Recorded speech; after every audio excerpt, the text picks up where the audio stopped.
5 years. That's how long I wore the uniform. 5 years serving in the dust, blood, and sweat of a foreign land, dodging bullets, saving lives, missing birthdays, missing anniversaries, missing her. Every night, I looked at the wrinkled photo of us on our wedding day, the way she smiled at me like I was her whole world. That photo kept me sane. That photo was a damn lie. I landed back in Austin earlier than anyone expected. Didn't tell a soul. I wanted it to be a surprise. Bought a small stuffed tiger at the airport for my son, Ethan. I imagined how his eyes would light up when he saw me. How she'd cry, run into my arms, maybe even whisper, "I missed you." That's how I thought it would go. I pulled up to the house and noticed the driveway was empty. No car. Weird, but not alarming. Maybe she was out grocery shopping. I walked up to the door, heart pounding like I was storming another enemy camp. Keys in hand. But the door wasn't locked. Inside, the place was spotless.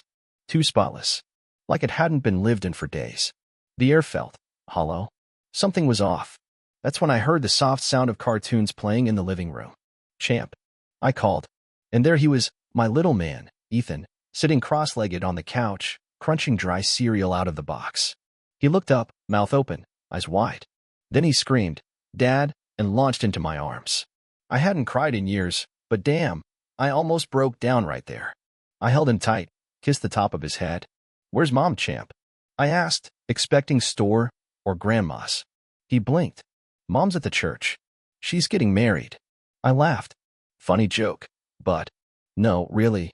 She's marrying Uncle Jake. Grandma's there, and Aunt Lily, and even Principal Williams. Everyone's there. "She said you were a coward who left us." My blood turned ice. The smile died on my face. My ears rang. "Say that again, Ethan." "She said you weren't coming back. That Uncle Jake was braver than you. That he deserved her." I stood up slowly. My hands were shaking. My heart didn't beat. It slammed. "Jake? My best friend since college? The guy who was best man at our wedding? The guy who sent me care packages in Kandahar?" I went to the kitchen, slammed open the drawer, pulled out the emergency phone we left for Ethan's babysitter. I punched in the passcode, pulled up the GPS app. Shared locations were still enabled. Her dot? First Baptist Church of Austin. She didn't just betray me. She buried me. Alive. 15 minutes later, I pulled into the church parking lot like a thunderstorm. The Texas sun was blinding, but nothing burned hotter than the fury crawling through my veins. I walked up those steps, past the old wooden doors, and saw them. There she was, Madison, in a white gown I never saw before, smiling like a damn pageant queen. Jake stood beside her, smug, clean-shaven, and wearing the same tie I gave him for our wedding day. The pastor stood mid-sentence, and the whole room froze the moment they noticed me. Gasps echoed. Madison's face turned pale. Jake's eyes widened. Grandma dropped her bouquet. I walked straight down the aisle. No hesitation. No mercy. "Sit the hell down, Jake," I said, my voice low, shaking. "You move, I break your legs." Jake stepped forward anyway, like a fool. Big mistake. I hit him with a right hook that sent him crashing into the flower stands. Then a left. Then a knee to the gut. He wheezed like a broken accordion as I dragged him outside by the collar of his suit. "You sleep in my bed," I growled. "You lie to my son. And you do it in a church?" Madison came running, screaming, crying crocodile tears. "You left us, Tyler. You were gone for years. What was I supposed to do? Not screw my best friend in our home, for starters." She slapped me. I didn't flinch. "You're pathetic," she hissed. "You think being a soldier makes you a man?" Jake understood me. "You never did. And yet you couldn't even tell our son the truth," I snapped. "Because even you know this is filth." Jake groaned on the ground behind us. The crowd gathered. Phones out. Whispers spreading like fire. And then Madison spat the final venom. "You were already dead to me, Tyler." This, she pointed at her wedding dress. This was my real beginning. I stared at her. At the woman I once thought I knew. My pulse finally slowed. My eyes turned cold. "No," I whispered. "This is your end." The police arrived just as I was lighting a cigarette outside the church, Jake still moaning behind a bush, holding his ribs like a wounded animal. Madison was pacing near the steps in that white dress that now looked like a costume from some twisted play. She waved them over like she was the victim. "Officer, he assaulted my fiancée," she shrieked. The taller cop looked at me, then at Jake, then back at her. "Your fiancé? Isn't that man your husband?" "No, not anymore. He abandoned us. He's unstable. Violent. He came here to ruin everything." I handed over my military ID without a word.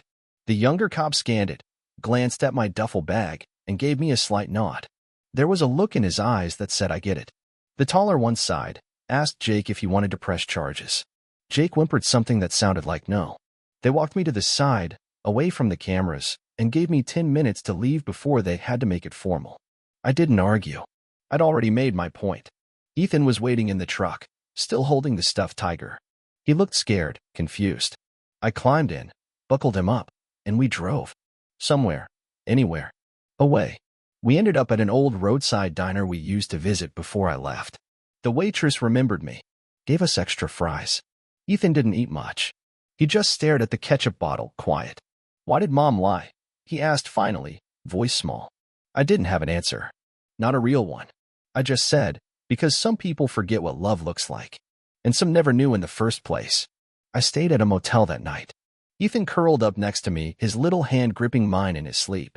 I didn't sleep. I couldn't.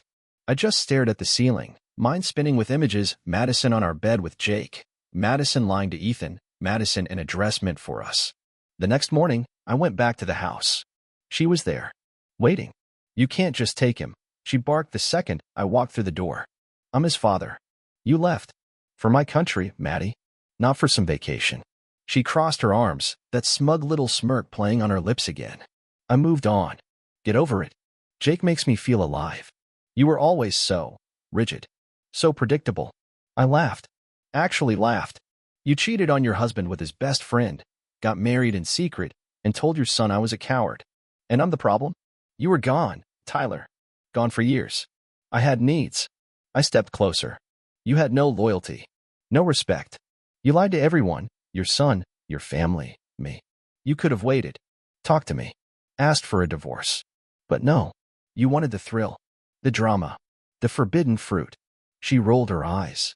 Oh, spare me the morality speech. I'm happy. You don't get to ruin that. You're not happy. You're exposed. That hit her. Just for a second, I saw it, the crack in the mask. She was shaken, beneath all that fake confidence. She knew this wasn't a fairy tale anymore. She knew Jake wasn't the alpha she built him up to be. He was a weak man with a stolen bride and broken teeth. I told her I'd be filing for full custody, that I'd bring up the abandonment, the lies, the emotional damage to Ethan. She said I'd regret it, that she'd make my life hell. You already did, I said. Now it's my turn.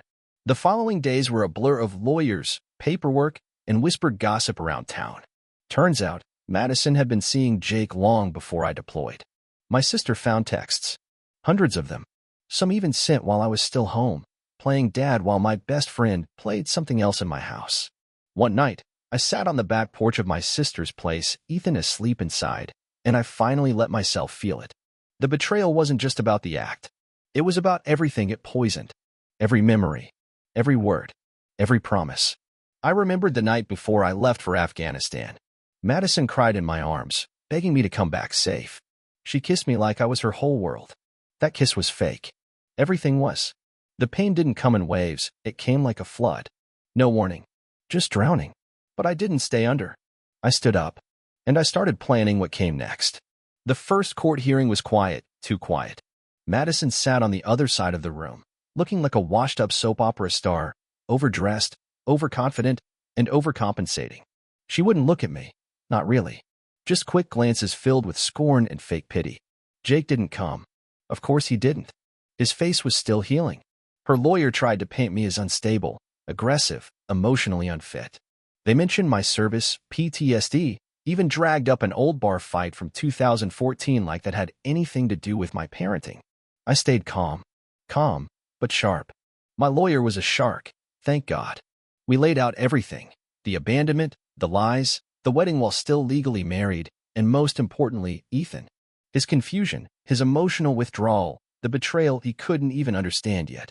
The judge didn't rule that day, but I saw the hesitation in his eyes when Madison tried to defend herself. She stumbled. She fumbled. She cried crocodile tears again, but this time, they didn't work. After court, she chased me into the hallway. You think you're gonna win, huh? She hissed. I don't need to win. I just need the truth out. Oh, please. You're just bitter because I didn't wait around like a desperate housewife. You act like you're some war hero. You're just a man who left his family and expects the world to throw him a parade when he comes crawling back. I stepped closer, slow, steady. She didn't flinch this time. Maybe she thought I wouldn't say what I did next. I died over there, Madison. Not with bullets. With guilt. Every damn night, wondering if you were okay. If Ethan missed me. If you still loved me. And all that time, you were probably climbing on top of Jake while wearing my old t-shirt. She slapped me again. Harder this time. But I smiled. Because now, she was unraveling. That night, I couldn't sleep again. But it wasn't just the rage. It was the emptiness.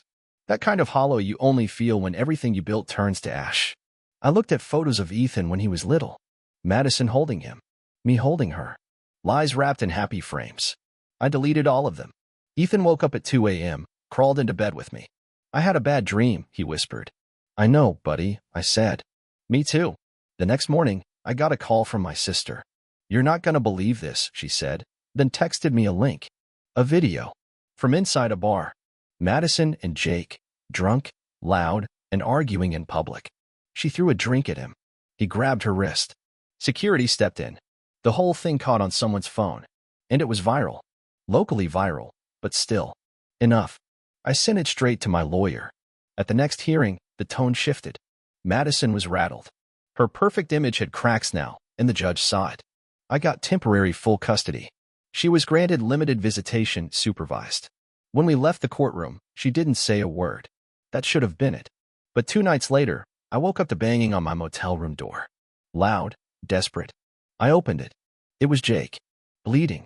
Nose crooked. Lip split. One eye swelling shut. I need your help, man, he gasped. I stared at him for a long second. Then I laughed.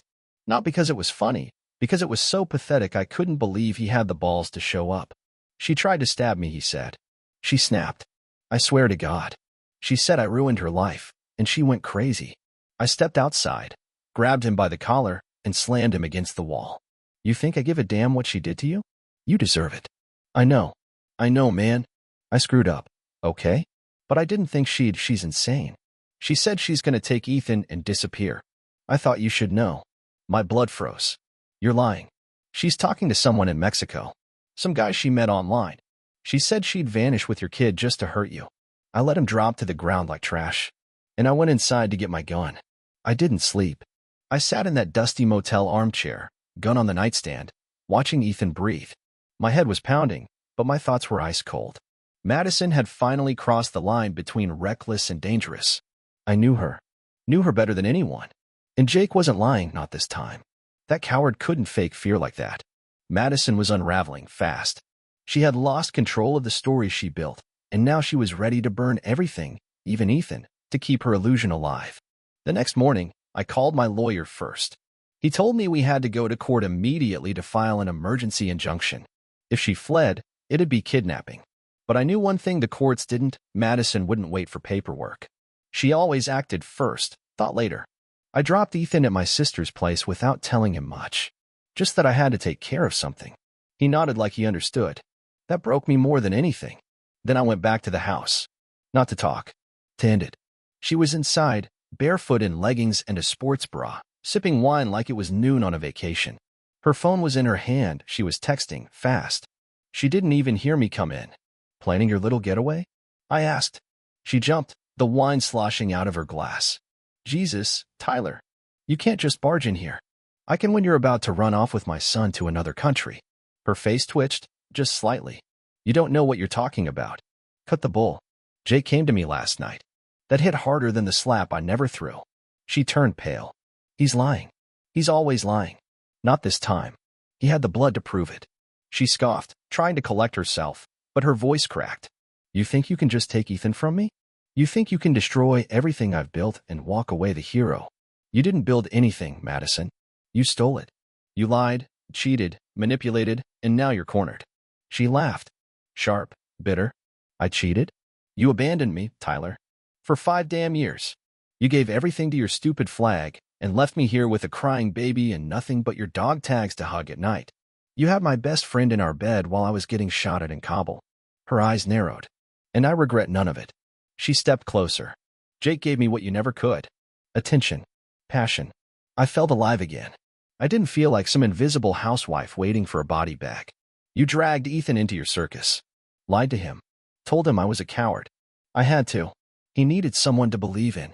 You left us, Tyler. You left. I stared at her, and for the first time, I didn't feel hate. I felt pity. You're broken, I said.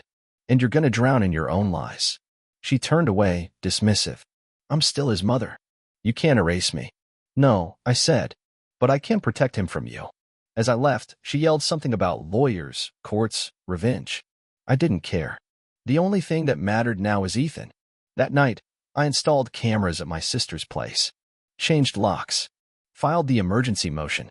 The next day, we had police stationed outside. But Madison never showed. Instead, I got a call from her sister, Lily. Crying, shaking. Said Madison was gone. Left a note. Said she was going to start over where no one could touch her. Said she'd take what matters. I checked Ethan's room. Empty. Panic hit me like a train. But then my sister came rushing in from the backyard, Ethan in her arms. Safe. Confused. A little scared. She tried to take him. My sister gasped. She climbed the fence. I heard him yell. I ran. She ran. The police chased her down a few blocks away. When they brought her in, she looked wild, hair a mess, eyes red, shirt torn. She looked nothing like the woman I married. They charged her with attempted kidnapping, violation of custody, trespassing. It was over. But it didn't feel like a win. It felt like war. And I was finally home. The courtroom was silent when they read the charges. Madison sat in the defendant's chair with that same smug defiance she always wore like a perfume. Only now it looked desperate, cracked. Her lawyer whispered something in her ear, but she didn't respond.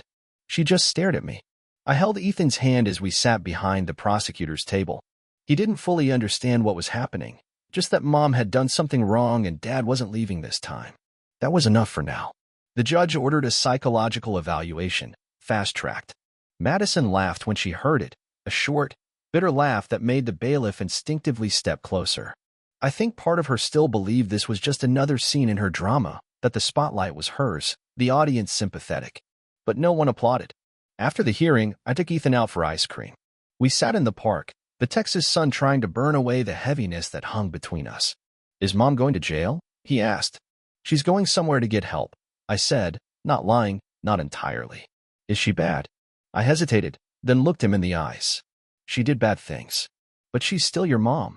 You get to decide how you feel about that when you're ready. He nodded, quietly licking his cone. I watched him, and for a brief second, I thought about the man he'd become. I wondered how much of this he'd carry into his future. How many nights would he wake up remembering that scream in the backyard? How many questions would go unanswered? Back at the motel, I found an envelope taped to the door. No name. Inside, a flash drive. I didn't recognize the handwriting on the note, but the message was simple. You should know everything. Watch this alone. I locked Ethan in with cartoons and headphones, went to the bathroom, shut the door, and plugged the flash drive into my laptop. It was surveillance footage. Our home. Timestamps from over the past 2 years. Dozens of clips. Some of Madison laughing in the kitchen with Jake. Others darker. One video showed her screaming into the phone. I don't care if he dies over there. I'm not wasting my youth waiting for a flag-draped coffin. Another showed her ripping up one of Ethan's drawings of me in uniform and tossing it in the trash while muttering, he's not a hero. He's a goddamn ghost. I slammed the laptop shut, nearly snapped it in half. My fist shook. I didn't cry. I couldn't. The well was dry. Instead, I printed the whole thing. Delivered it straight to my lawyer the next morning. He didn't even blink. We'll bury her with this. A few weeks later, the final hearing was held. Madison didn't fight anymore. She barely spoke.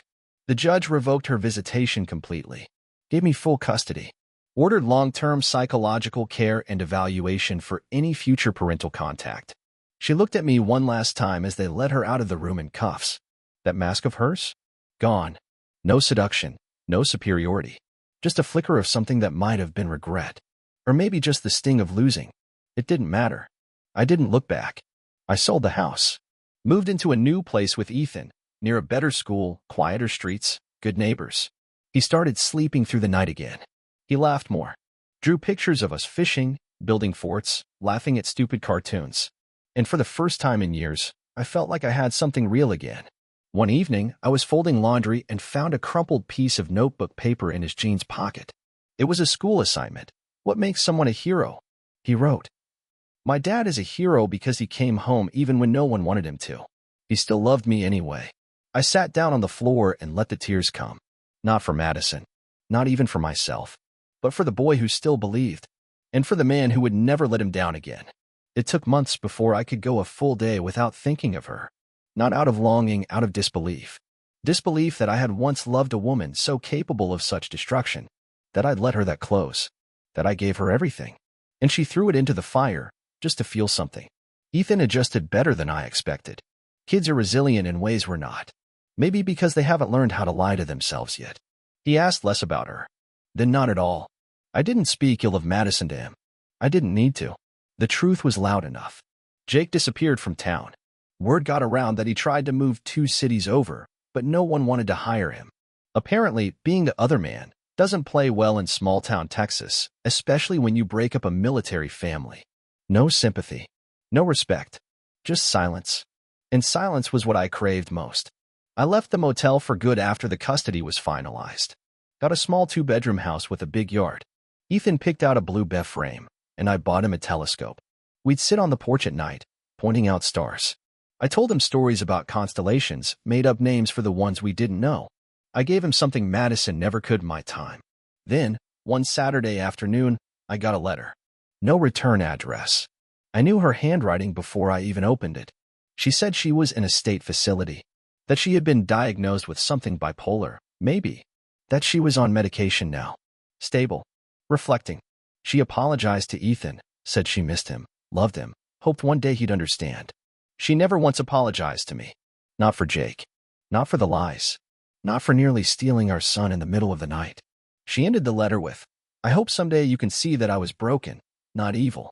I folded the letter, burned it in the sink, and watched the smoke curl like a ghost leaving the room.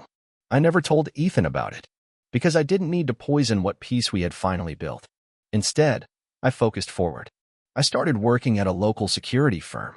Nothing big, just consulting. The kind of job that let me be home by dinner, where I could make pancakes in the morning and help Ethan with his math homework at night. I made it to every parent-teacher meeting, every soccer practice. I learned how to braid fishing line, how to cook chili without ruining it, and how to fall asleep without a bottle on the nightstand. I rebuilt myself from ash. Then, one spring evening, as Ethan and I were watching the stars from the truck bed, he asked something that caught me off guard. Are you ever going to get married again? I chuckled. Why? You trying to get rid of me? He laughed. No. I just think, maybe you should have someone nice. Someone who makes you laugh. I looked at him, this kid who had been through more in 8 years than most people do in 30, and I realized something. He wasn't just surviving. He was watching, learning. He'd seen the worst in people, but he still believed in good. I said. Someday. But for now, I've got everything I need. He nodded, and we kept watching the stars, the silence warm between us. So if you're reading this, if you're a man out there who's just discovered your whole world is a lie, if your wife turned into someone you don't recognize, if your best friend put a knife in your back and smiled while doing it, let me tell you something. It won't destroy you unless you let it. There is life after betrayal. There is peace after chaos. And sometimes, the most beautiful part of survival is when you realize you're finally living. For yourself. And for the people who never stopped loving you, even when everything else fell apart. It was a Tuesday morning when I realized I hadn't thought about her in weeks. I was packing Ethan's lunch, just another ordinary day. He was sitting at the kitchen counter, humming a song from some cartoon, kicking his feet against the stool, while I sliced apples and spread peanut butter on bread. The sun was spilling through the blinds, soft and golden, and I just stood there for a second, staring at him. This was it. This was the life I fought for. Not medals. Not parades. Not revenge. Just peace. A quiet kitchen, a safe home, a boy who still believed the world was worth waking up for. And then it hit me, the lesson. Not all battles are fought with guns. Some are fought in courtrooms, motel rooms, backyards, and bedrooms. Some are waged with tears and silence, lies and custody papers. And sometimes, the wounds you don't see, the ones people leave inside you, take the longest to heal. But they do heal. Slowly. Painfully. Quietly. There were days I wanted to rage. Days I wanted to disappear. Days I thought about taking Ethan and just vanishing, starting fresh somewhere no one knew us. But I didn't. Because facing the wreckage head-on, that's what real men do. That's what fathers do. I didn't become a better man because I lost her. I became a better man because I survived her. And Ethan? He saved me more than I ever saved him. That boy is my anchor, my compass, my reason. Every bedtime story, every scraped knee, every whispered, I love you, Dad, that's the victory. That's the reward. So here's my advice to anyone who's been through it or going through it now. Don't let betrayal make you bitter. Let it make you better. Don't chase closure. Give it to yourself. And never, ever forget who the hell you are just because someone else did. Love again when you're ready. Trust again when it's earned. But above all, live again. Not for her. Not for revenge. Not to prove anything. Just for you. Because you made it through. And that's enough.